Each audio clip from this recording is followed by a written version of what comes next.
Record. Welcome, welcome, welcome. This is Edna J. White, and I am so glad that you are here with me today. You are on Wounded to Wonderful and Keeping It Real, your destination to have real life talk about real life things in real time with real people. We provide you with practical, evidence based tips and tricks to build resilience, well being, and unlocking highest performance to an empowered life. I'm your host, and we want to welcome you to today's topic, the journey through loss and grief. Now, today's guest, Maria Andrade, is going to keep you engaged and inspired. Welcome, Maria. Hello, Edna. Hello, everyone. And I'm excited to be here. This is a very, very important topic, and it's not often discussed, especially out of your personal circle, right? Right. So, very Okay, can excited. you tell us a little bit about what you do? Just tell us some good stuff. I know you got something great going on, so I just want to hear about it. The audience wants to hear about it, so just tell us. Just give us some Um, insight. Thank you. So I identify myself as a woman of color. I'm a first generation immigrant. Okay. I'm a mom. I'm a social justice fighter. Right. And I dedicate myself completely to, social justice, minority issues, equality, criminal justice reform, education, and advocacy for marginalized communities. Um, I do partake in certain organizations that actually have some of the same visions that I do. Okay. So a lot of my projects happened through that aspect. I'm lucky enough to be granted the opportunity to be at a table where I really care about a lot of the issues that are very dear to me, and I'm able to address them. That's the important part. Great. And I know how important it is to live out your community life and your advocacy because I do the same thing. And it makes you a well balanced person. Absolutely. It balances out mom and wife and all of those things. It balances out and it gives you an opportunity to share your part of your life and give back. So it's wonderful. That is really wonderful.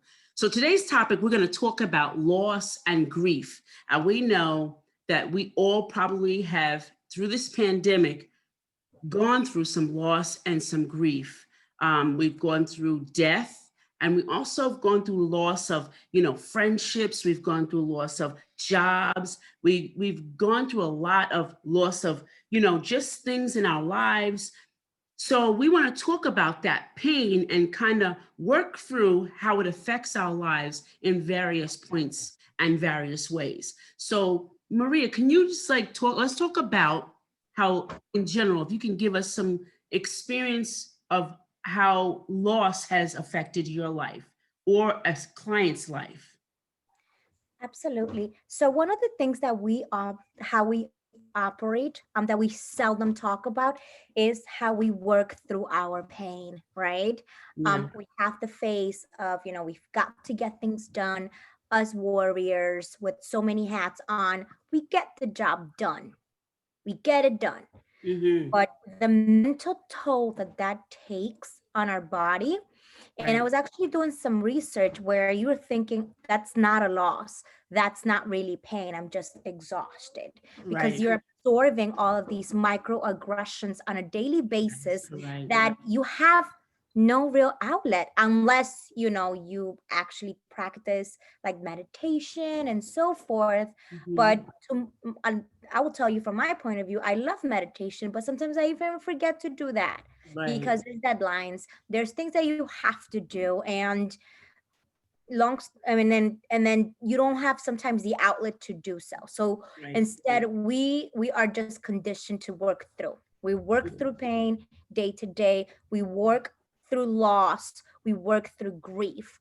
And I was doing some research and I found out that I'll get the number, I'll get the name of the theory, but the theory discusses that the same pain that you suffer when you're losing someone, Mm-hmm. and you're only thinking, oh my God, you only lose someone when you lose them to death.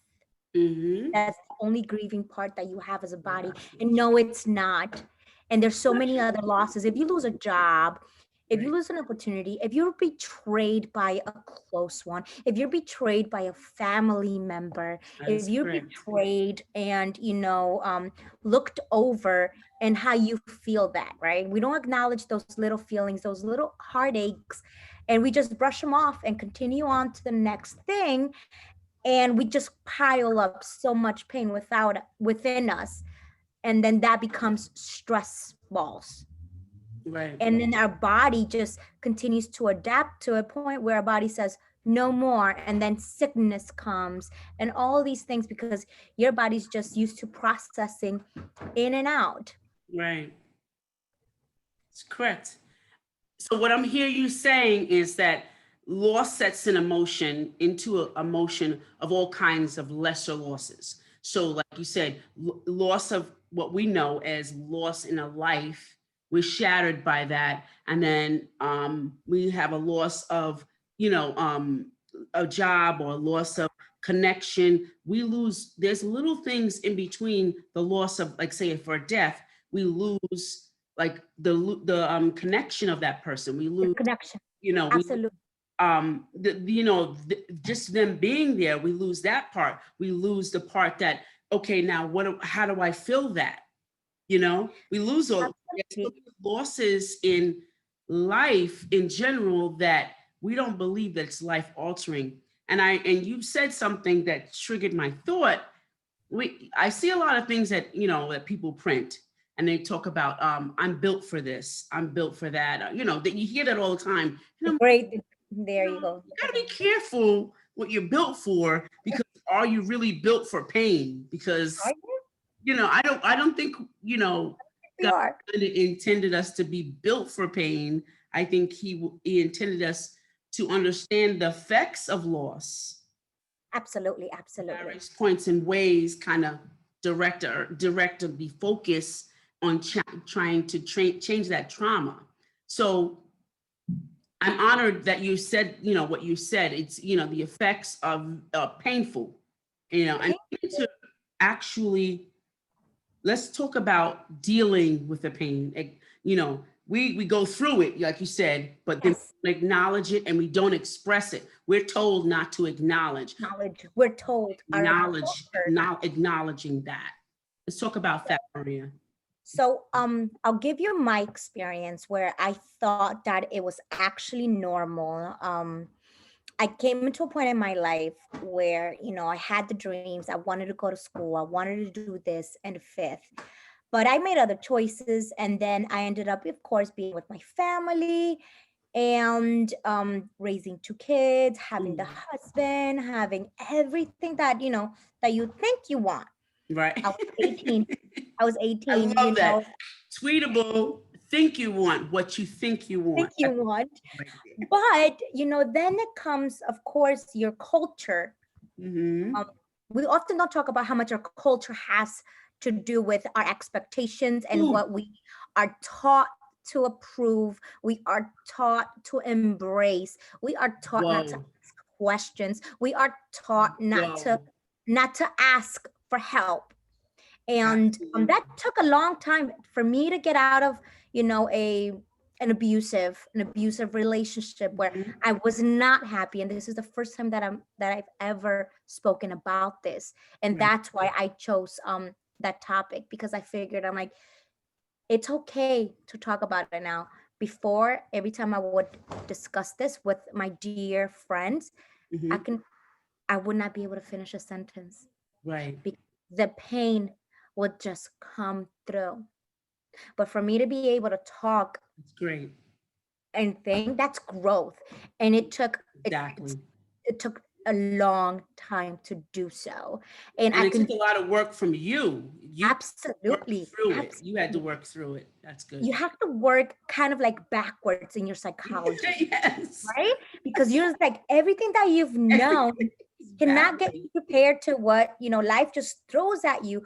Life throws at Absolutely. you, someone beating on you, someone disrespecting you, someone cheating Absolutely. on you, and then you're like, Absolutely. we are taught that this is okay. We are taught that we don't ask questions. We are taught not to question, Yeah. especially the male counterpart of our partners, right? Mm-hmm. But then you have to, then education is power. Right. So I didn't even know this when I left the father of my kids. I didn't know that I was broken. I just knew I wasn't happy. Yeah. Then then I went back to school and reinvented myself. Mm-hmm. And upon educating myself, that's when I found how broken I was. Mm-hmm. And I needed to make a decision on stating, I'm broken. Okay, Mm-hmm. Maria, you're broken. How do Right. you fix you, Maria? How do we, and what is going to take to fix you, Maria? Right. And Right. who cares enough to fix you? Right. And the only person that cares enough to fix you, it's most likely going to be yourself, Yep. nobody else. Absolutely. However, Right. you can ask for some help. Right. And there is help in hands, but we don't ask for help.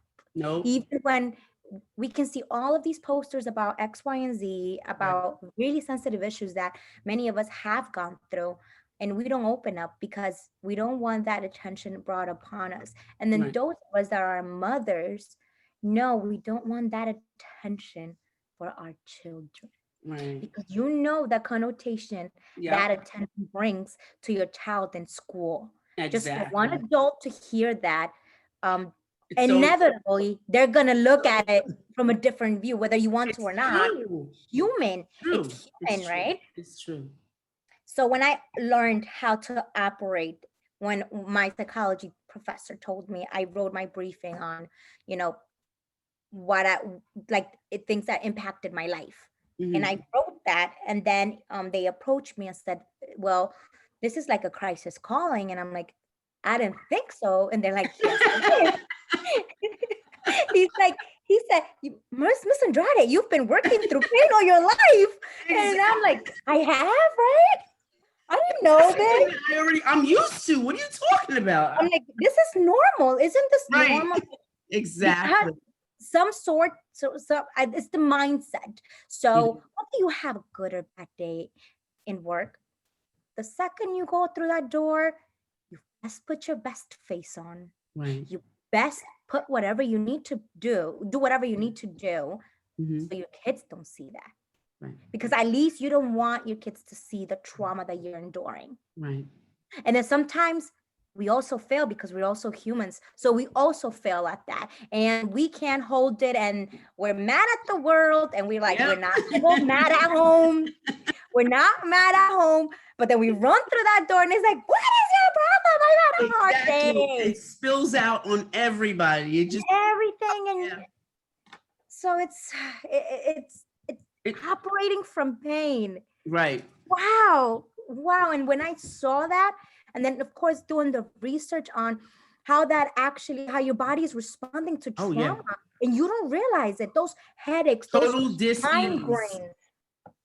migraines, Total dis-ease against everything. absolutely, where you feel uneasy, when you feel Yep. X, Y, and Z, and you're like, oh no, it's just menstrual cramps, or it's just I'm just Nope. having a bad day. No, that's your body telling you, like, you need to slow down. This is a lot of trauma for It me. is. It is. And it doesn't have to be physical violence. Nope.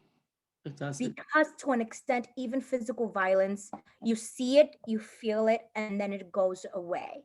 Right. But when it's Or emotional, you say it goes away. Or you say it goes away, but you stay in your mindset. Yep. But when it comes to emotional baggage, emotional trauma, it takes years to be It's so okay. much. Because sometimes you don't even want to think about that. Right. Right. You don't even think of it because it breaks. It's built into the fabric of your being. It's kind of sewn into your soul. Like, so the loss, the trauma is so, especially emotional things are sewn into your soul, which is your whole being. And you're like, oh, I'm late because that's just me. You're late because there's something else brewing behind the lateness. There's a pain behind the lateness. Oh, I talk like this because it's just me. No, there's a reason why you're talking. You're aggressive. Yeah, exactly. Your Back tone. there from something emotional that happened to you earlier. you're doing that. You know, a lot of it, and you're bringing out great points. A lot of it is fighting. You're just constantly, everything's fighting. And as we get older, and I know you, I'm probably older than you, maybe. You're probably older than you. And Just a little, just a little. no, I think I'm a little older. But when I was younger, I used to put on these faces for my kids and be real strong, and losses of jobs, losses of relationships, losses of conditions. You know, we condition ourselves to be in a place, and then we don't meet that place. There's a loss. So no one really picks that up. Like, okay, I said in 2 years I was gonna be off Section 8, and I'm not. That's a total whole loss right there. It's like, oh my gosh. So I said this to my children, here I am. So now I have to acknowledge that. And by acknowledging this, not enough. You have to do, like you said, you have to wade through the pain. You have to start saying, okay, with each stroke, okay, I can't do that anymore. I can't put the face on. And I got to tell my kid, I got to be honest with my kids, because I don't want to pass this crap that I was taught to them. You know, this crap of being fake. And you know, I think you sound just like me. My church told me I had to stay with my abuser. And I'm like, what?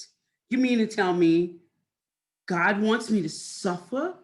Like I couldn't wrap my head around that I'm supposed to suffer like that. Like I'm supposed to be brutally hurt. So when I learned better, I did better. And I think acknowledging your pain and do better is the key.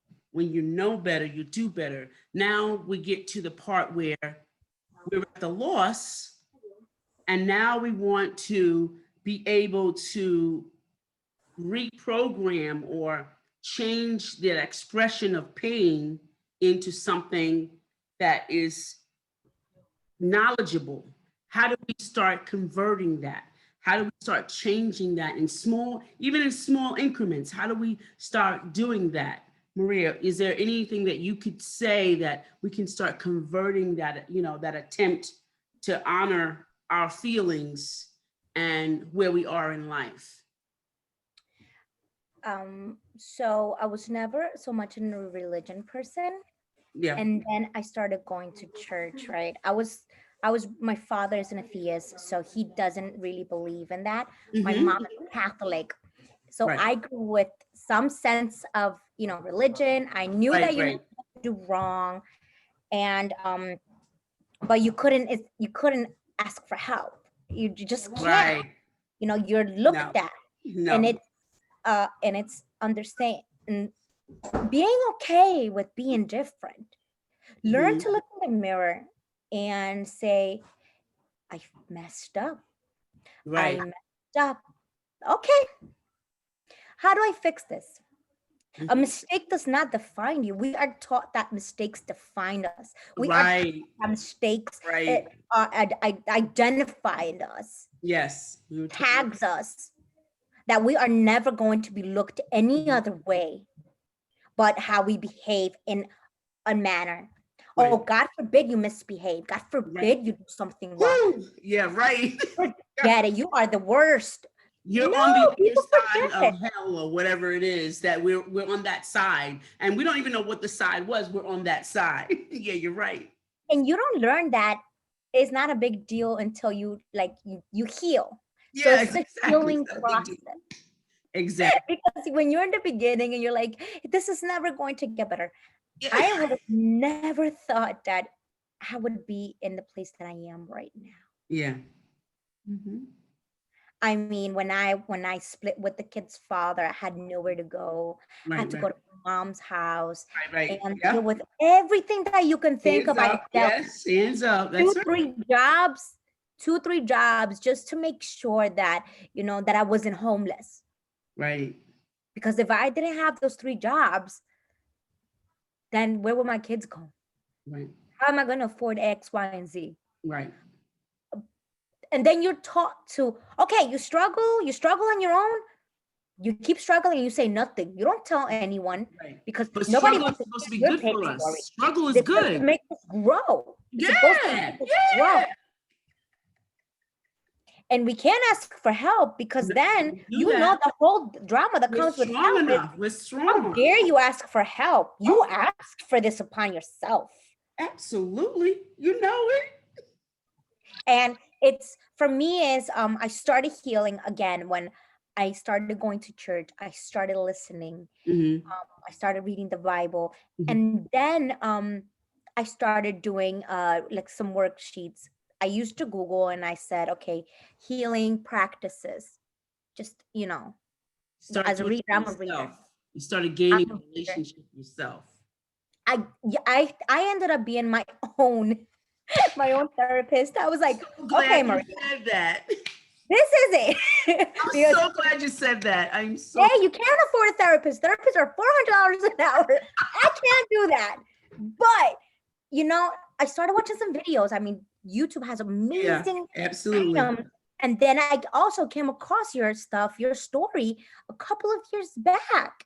And Really? now that I'm like putting two and two together, I'm like, I remember reading about this. I saw your interview the other last week or so, and you Mm-hmm. mentioned some stuff, and I'm like, I remember reading about this, right? Because all you're just glancing, and it just gives you stories and stories and Right, right, stories. right. You're just reading. You're like, okay, if it applies to me, great. If it doesn't, then good. Right. And it's so amazing to finally get to say, wow, I'm meeting the person that I was looking at.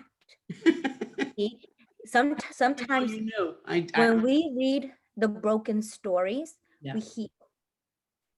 Just by reading the broken stories, yeah, we heal because sometimes we don't even like to read out loud. right. But as we're reading the stories or Mm-hmm. we're listening, our minds are like, you know, that That's makes so right. much Yeah. sense. And your sixth sense kind of like just goes through like, okay, yeah, it makes sense. But when a message is not for you, Right. there's something in your body that just rejects it. You Of will not even course. you'll And forget. it's supposed to be that way. It's Look at that. And that way. I am not a psychology major whatsoever, but I figured that. It's supposed to be that way. We were made like that. You know, intuitively, we are spirit beings. So we are made, if something doesn't sound right, and I've always been like this, I'm like, that doesn't sound right. And I was always, my mother used to always like, your mouth is going to be the death of you. And I was like, I hope so, because I don't want to like be like everybody else. And I thank God it wasn't. But to have that intuition, and I like how you said you went to church, but you start doing some kind of research yourself. You formed a relationship and an idea on your own, which was amazing. People don't get to that. You know, I spent 27 years in a church without a voice. I served without a voice. You can't serve without a voice. It's like telling a army, someone to go to the army and not shoot their gun. That's what it's like. You cannot serve someone without a voice. So if you don't have a voice, you can't serve. Loss makes you not have a voice. It makes you, like you said, put on this face that it's great and it's really not great. It's, you're pretending all the way through. So imagine going through life, let's say 10 years, 10 years, 10 years, 10 years, 10 years, and you're going through life, and then all of a sudden you're like, I was faking way back then. I And was unhappy. of loss, Mm-hmm. something that you lost. I was talking to a new client of mine, and he lost his job 2 years ago, and then he tried to, he tried other jobs, but he was in his 50s, and he says, I don't know what to do. I'm trying to put all of this together, and I don't know what to do. I'm at a loss. And I said, start grieving now. And he said, what? It gave me this like, what? I was like, Process. it's a That's a loss. process. I That's said, a process. That's a major loss. You're 50 and all the experience you had all of a sudden came to a sharp stop. It's a loss. So you have to grieve. You have to go through the process. And he said, I never thought of that. That's what's happening to me now. I said, exactly what's happening to you. So loss creates this whole grief. You know, you're not happy. Grief displays itself as not being happy. You could be you could be in a great party and nothing, and everything's, your family's there, everybody's there, it's complete, and you're just, and you're not there. Yep. I mean, you're physically there. Talk about being present. You're not present. That's what grief does. It does. Actually voids you out of your own body. So grief from years ago can have you with dis-ease. And I talk about this in a book that I've written several years ago called The Keys to the Kingdom, and how all that uneasiness inside of you makes you very uneasy. And I talk about migraines. It's my going against the grains of something that I believe, I know, I feel that's right. I'm gonna go against it. And I'm just gonna do what I want. And then I end up, oh God, I don't know what this is. And you know to your whole heart that it's wrong. You feel intuition-wise that it's wrong, and you go against it. Grief creates all of these scenarios in your life. It just keeps, it goes internal, then it's external, starts touching, things start happening. So now we're at the area where we want to talk about grief and how it shows itself. And my thing was when I started doing a vision board. Oh, okay. So it's like thinking with the end in mind. Yeah. Planning with the end in mind. Right. Back in college, right? I went back to college, and the professor was like, okay, we're gonna, think with the end in mind. What does that mean? All right. She said, envision what you want in life. Yeah. The house. I'm like, the house. Again, conditioned. The house, the husband, the kid. I'm like, I already have my kids. So, and I just left the relationship. And I'm like, but I wasn't happy in there. So what do I need to do?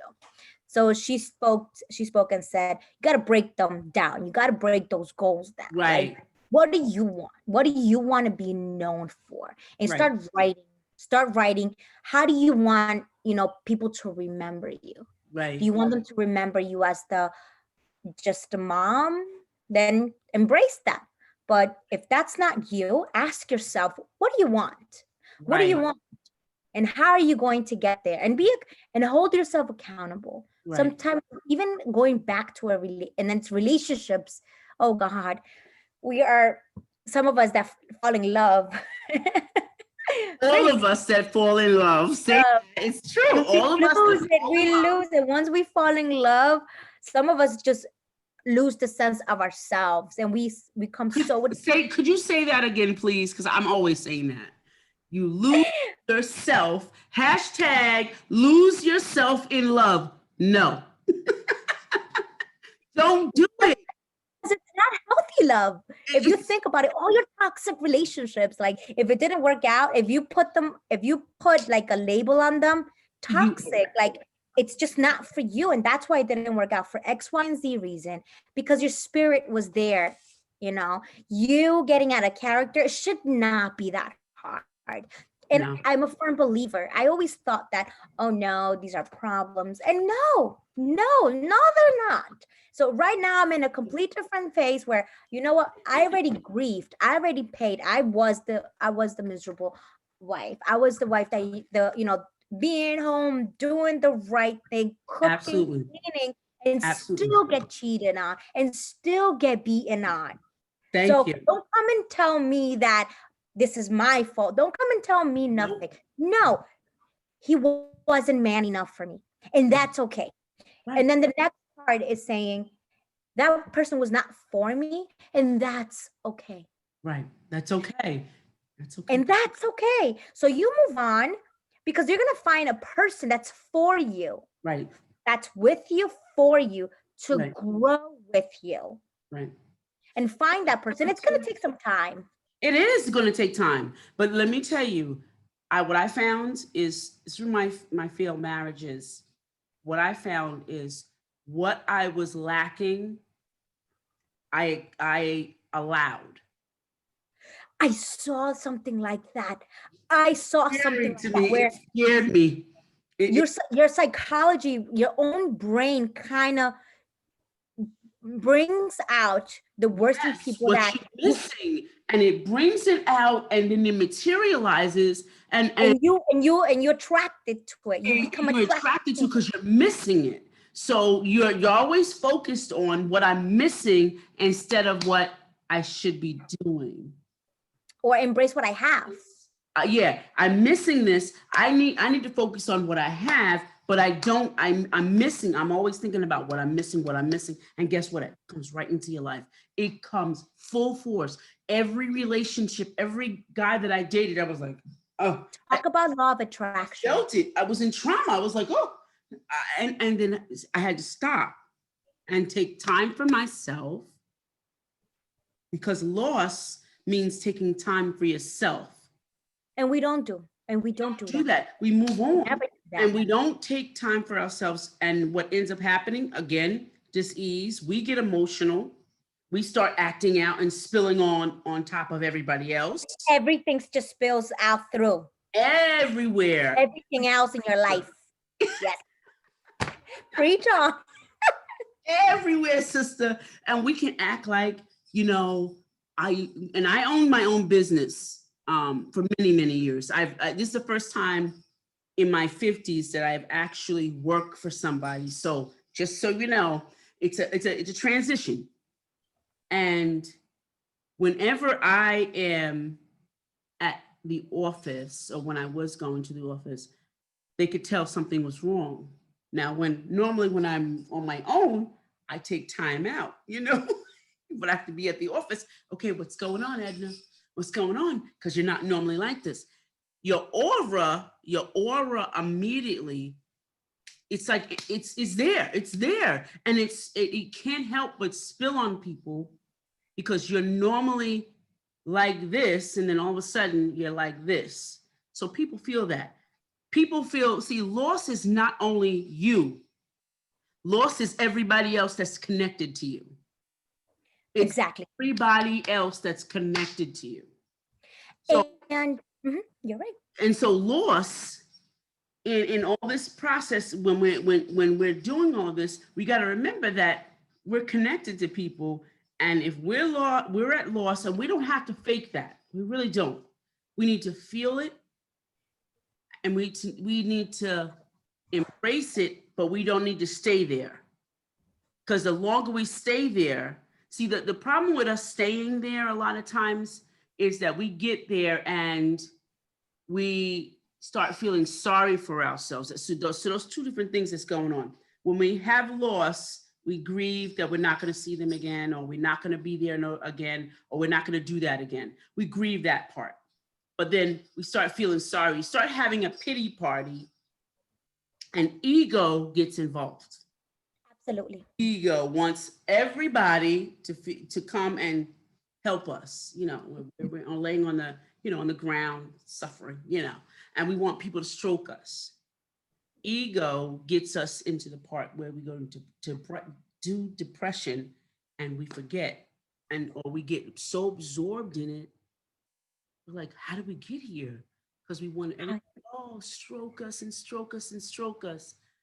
And loss and grieving has to do with, not with the ego, it has to do with knowing where we are in our emotions and dealing with that there, not going Exactly.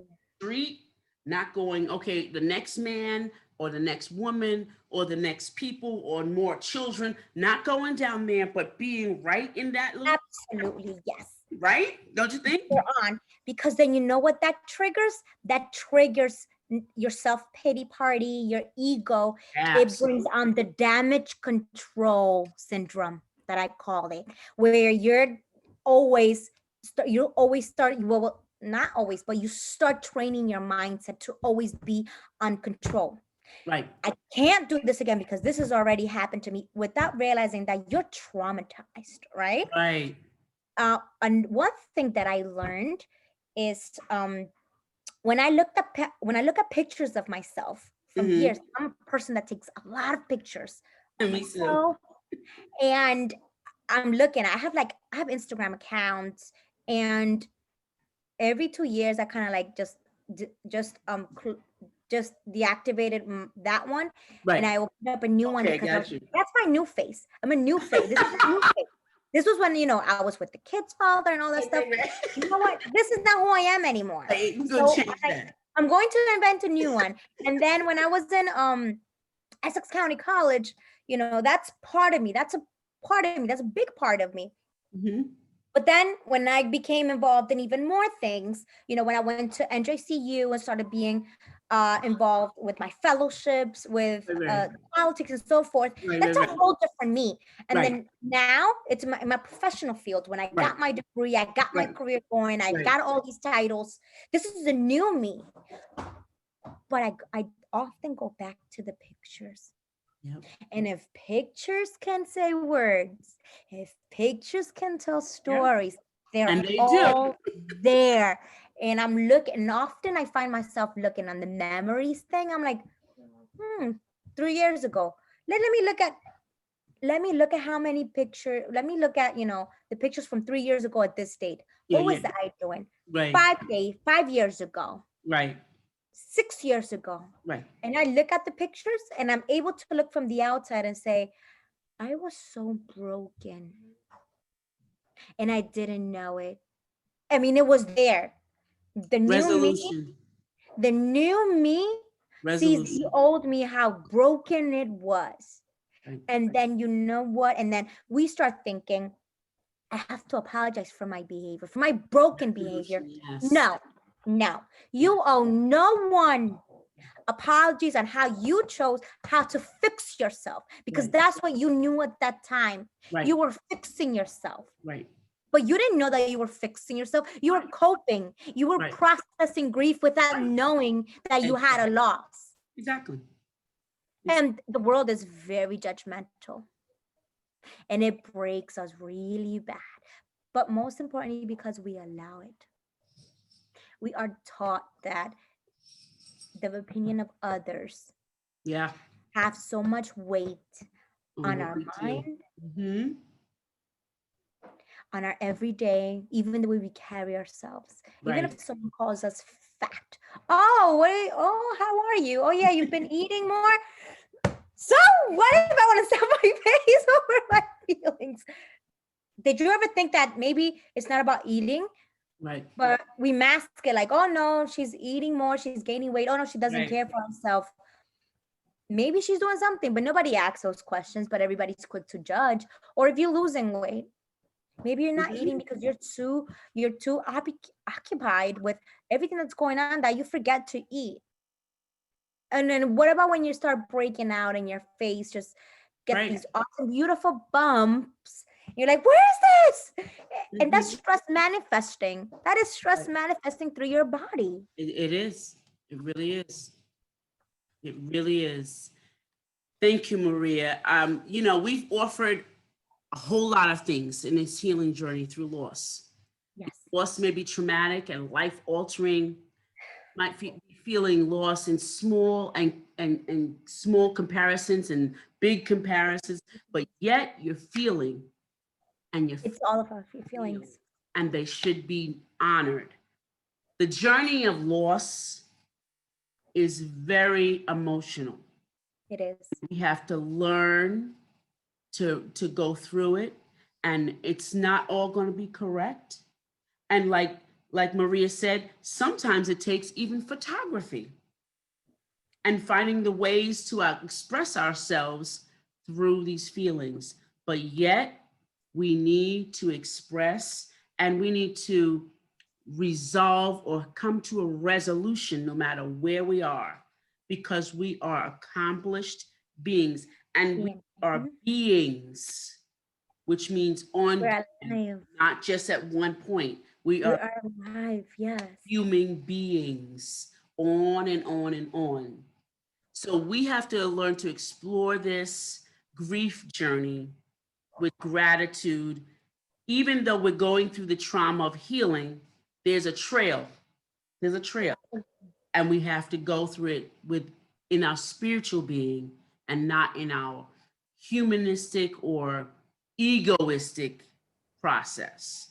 Yes. Hope that you find hope in what Maria has said. I'm definitely having her back. I want you to know that, guys, because we can mix it up. I love her already. I will tell you, I love her already.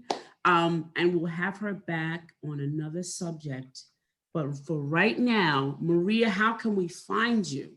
Where are you on Instagram, on social media, on where are you? Let's find. I'm on social media. Okay. Maria J. Andrade. Okay. And my LinkedIn, same name. I mean, my Instagram, same name. I love my name. I embrace my name. I love my name too. I literally in my 40s started loving my name. I honestly love it. It's like, who are you? Well, my name is Maria. Like, that's it. That's it. My name is Maria J. Andrade. That's it. Get to know me. My story is different. My story is different. But my story is mine. Yes, your story's yours, and that's what makes us all unique and original. And if we live in that story, we live another generation. This is Edna White and Maria Andrade. Yes. See you next time. See you next time.